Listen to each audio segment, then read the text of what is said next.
Hello students, welcome from my e-learning class. Myself Professor R.S. Udpudi from Jamkandi. Today I am explaining about exception to the law of demand. ಬೇಡಿಕೆ ನಿಯಮಕ್ಕೆ ಇರತಕ್ಕಂತಹ ಅಪವಾದಗಳ ಬಗ್ಗೆ ಇವತ್ತು ನಾನು ವಿವರಣೆಯನ್ನು ಕೊಡಾಕತ್ತೀನಿ. Before going to the exception to the law of demand, let us revise about the demand curve and demand schedule. ಬೇಡಿಕೆ ಅನುಸೂಚಿ ಮತ್ತು ಬೇಡಿಕೆಯ ರೇಖೆ ಬಗ್ಗೆ ಸ್ವಲ್ಪ ಹಿಂದಿನ ಕ್ಲಾಸ್ ಒಳಗೆ ಏನು ಎಕ್ಸ್ಪ್ಲನೇಷನ್ ಕೊಟ್ಟಿದೆ ಅದನ್ನು ಸ್ವಲ್ಪ ಡಿಸ್ಕಷನ್ ಮಾಡೋಣಲ್ಲೇ. ಬೇಡಿಕೆಯ ಅನುಸೂಚಿಯನ್ನು ಏನು ಮಾಡಿದ್ವಿ ಅಂತಂದರೆ ಒಂದು ಇಮ್ಯಾಜಿನರಿ ಬೇಡಿಕೆ ಅನುಸೂಚಿಯನ್ನು ತಯಾರು ಮಾಡಿದ್ವಿ. ಹೇಗೆ ವಿವಿಧ ಬೆಲೆಗಳಲ್ಲಿ ಗ್ರಾಹಕನು ಅಥವಾ ಅನುಭೋಗಿ ಘಟಕಗಳನ್ನು ಅಥವಾ ಸರಕುಗಳನ್ನು ಖರೀದಿ ಮಾಡ್ತಾನ ಅನ್ನುವ ಒಂದು ಊಹಾತ್ಮಕ ಅನುಸೂಚಿಯನ್ನು ತಯಾರು ಮಾಡಿದ್ದೀವಿ. ಅದರ ಮೇಲೆ ಬೇಸ್ಡ್ ಇದ್ದುಕೊಂಡು ನಾವೇನು ಮಾಡಿದ್ವಿ ಅಂತಂದ್ರೆ ಡಿಮಾಂಡ್ ಕರ್ವನ್ನು ತೆಗೆದ್ವಿ ಅಲ್ಲೇ. ಓಕೆ, ಅದ್ರ ಬಗ್ಗೆ ಪೂರ್ಣ ವಿವರವಾಗಿ ನಾನು ನನ್ನ ಹಿಂದಿನ ವಿಡಿಯೋದೊಳಗೆ ಎಕ್ಸ್ಪ್ಲನೇಷನ್ ಕೊಟ್ಟಿದ್ದೀನಿ. And this video I am explaining about the exception to the law of demand. ಬೇಡಿಕೆ ನಿಯಮಕ್ಕೆ ಇರ್ತಕ್ಕಂತಹ ಅಪವಾದಗಳ ಬಗ್ಗೆ ಹೇಳಾಕತ್ತೇನೆ.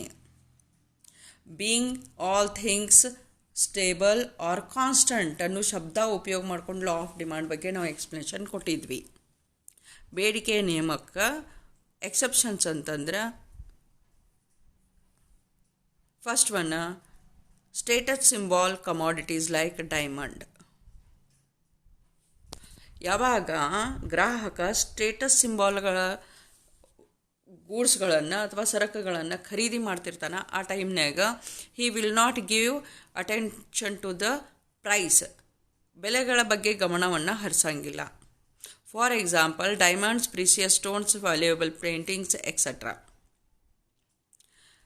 ಯಾವಾಗ ಗ್ರಾಹಕ ಡೈಮಂಡ್ಸ್ ಖರೀದಿ ಮಾಡಾಕತ್ತಾನ, ಪ್ರೀಸಿಯಸ್ ಸ್ಟೋನ್ಸನ್ನು ಮಾಡಾಕತ್ತಾನ, ಅಥವಾ ಕೆಲವೊಂದಿಷ್ಟು ಗೋಲ್ಡ್ ಜ್ಯುವೆಲರಿಯನ್ನು ಖರೀದಿ ಮಾಡಾಕತ್ತಾನ, ಅದರ್ವೈಸ್ ವ್ಯಾಲ್ಯೂಯೇಬಲ್ ಪೇಂಟಿಂಗ್ಸನ್ನು ಖರೀದಿ ಮಾಡಾಕತ್ತಾನ, ಆ ಟೈಮ್ನಾಗ ಏನೈತಿ ಅಂತಂದ್ರೆ ಅವಾಗ ಪ್ರೆಸ್ಟೀಜ್ ಇಂಪಾರ್ಟೆಂಟ್ ಆಗ್ತೈತಿ, ತನ್ನ ಘನತೆ ಇಂಪಾರ್ಟೆಂಟ್ ಆಗ್ತೈತಿ, ಹೊರತಾಗಿ ಬೆಲೆ ಇಂಪಾರ್ಟೆಂಟ್ ಆಗಂಗಿಲ್ಲ. ಸೊ ಯಾವಾಗ commodities are related with status symbol, ಒಂದು ಗೌರವದ ಸಂಕೇತ ಅಂತ ಯಾವಾಗ ನಾವು ಹೇಳ್ತೇವೆ, ಆ ಸರಕು ಗೌರವದ ಸಂಕೇತ ಆಗಿತ್ತು ಅಂತಂದ್ರೆ ಅನುಭೋಗಿ ಹೆಚ್ಚಿನ ಬೆಲೆಗಾದರೂ ಸುದೇಕ ಆ ಸರಕನ್ನು ಖರೀದಿ ಮಾಡ್ತಾನ. He will not neglect the commodity which you want to purchase when it comes to the status symbol goods ಅಂತ ಹೇಳಿ ಹೇಳ್ತೇವೆ ನಾವು.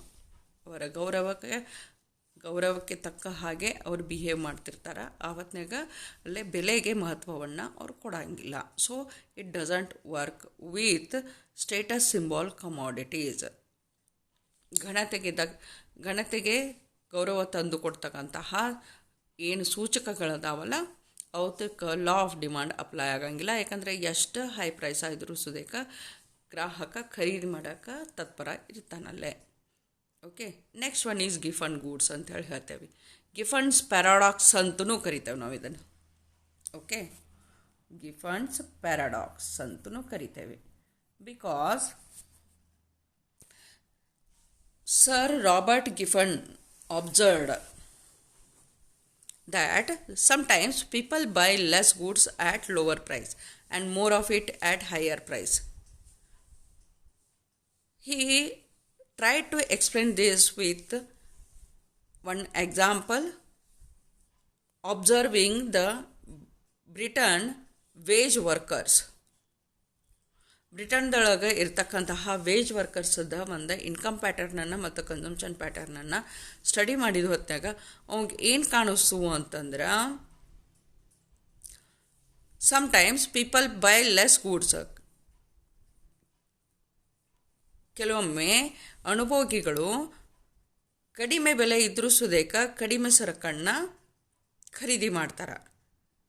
ಕೆಲವೊಮ್ಮೆ ಹೈ ಪ್ರೈಸ್ ಇದ್ದರು ಖರೀದಿ ಮಾತ್ರ ಏನೈತಿ ಅಂತಂದರೆ ಕಡಿಮೆ ಮಾಡ್ತಿರ್ತಾನೆ. ಸೊ ಈ exception to the law of demand is Giffen goods ಅಂತೇಳಿ ಹೇಳ್ತೇವೆ. ಗಿಫನ್ಸ್ ಪ್ಯಾರಡೈಸ್ ಅಂಥೇಳಿ ಹೇಳ್ತೇವೆ. ಗಿಫನ್ನನ್ನು ಒಂದು ಅಪವಾದ ಅಂಥೇಳಿ ಹೇಳಾಕತ್ತೇವೆ ನಾವಲ್ಲೇ. Given goods are also called as special type of inferior goods. These are exception to the law of demand. Inferior goods ಕೆಲವೊಂದಿಷ್ಟು ಏನದಾವಲ್ಲ ಅದಕ್ಕೆ ಗಿಫನ್ಸ್ goods ಅಂತ ಹೇಳಿ ಕರಿತೇವೆ. ಓಕೆ, ಗಿಫನ್ ಗೂಡ್ಸ್ ಅಂತಂದರೆ ಏನು ಹೇಳಕತ್ತೇವೆ ನಾವಲ್ಲೇ ಇನ್ಫೀರಿಯರ್ ಗೂಡ್ಸ್ ಅಂತ ಹೇಳ್ತೇವೆ. For that the demand will not act according to the law of demand. ಬೇಡಿಕೆ ನಿಯಮಕ್ಕೆ ಅನುಗುಣವಾಗಿ ಅದು ತನ್ನ ರೇಖೆಯನ್ನು ಬದಲಾಯಿಸ್ಕೊಳ್ಳಂಗಿಲ್ಲ ಅಂತ ಹೇಳ್ತೇವೆ. Okay, next is fear of shortage. Whenever he feels that there will be shortage in commodities, so he start purchasing and storing the commodities. If people feel that in future there will be the shortage of the commodity, ಸರಕುಗಳು ಮಾರುಕಟ್ಟೆಯಲ್ಲಿ ಕಡಿಮೆ ಪ್ರಮಾಣದೊಳಗೆ ಸಿಗ್ತಾವ ಅಂತ ಅಂದುಕೊಳ್ಳೇನ they would like to store the commodities at any price. ಬೇರೆ ಯಾವುದೇ rate ಇದ್ದರೂ ಸುದೇಕ, ಬೆಲೆ ಇದ್ದರೂ ಸುದೇಕ, ಗ್ರಾಹಕ ಅಥವಾ ಅನುಭೋಗಿ ಸರಕುಗಳನ್ನು ಖರೀದಿ ಮಾಡ್ತಾನ ಅಂತ ಹೇಳಿ ಹೇಳ್ತೇವೆ. So example for this fear of ಶಾರ್ಟೇಜ್ಗೆ ಯಾವುದನ್ನು ತೊಗೋತೇವೆ ಅಂತಂದ್ರೆ ವಾರ್ ಟೈಮ್ ಇದ್ದು ಹೊತ್ನ್ಯಾಗ. ಓಕೆ, ವಾರ್ ಟೈಮ್ ಇದ್ದು ಹೊತ್ನ್ಯಾಗ people feel that there will be shortage of commodity in future ಅಂತ ಹೇಳಿ, ಮುಂದಿನ ಒಂದು ದಿವಸದೊಳಗೆ ಶಾರ್ಟೇಜ್ ಆಗೋ ಚಾನ್ಸಸ್ ಅದಾವ ಅಂಥೇಳಿ ಅವ್ರು ಏನು ಮಾಡ್ತಾರೆ ಅಂತಂದ್ರೆ even though high price is there the purchase goods at that price only.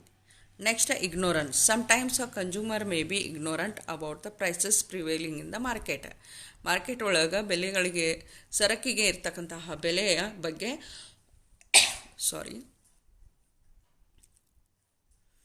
ಗ್ರಾಹಕ ಸ್ವಲ್ಪ ಅಲಕ್ಷ್ಯವನ್ನು ತೋರ್ತಾನಲ್ಲೇ.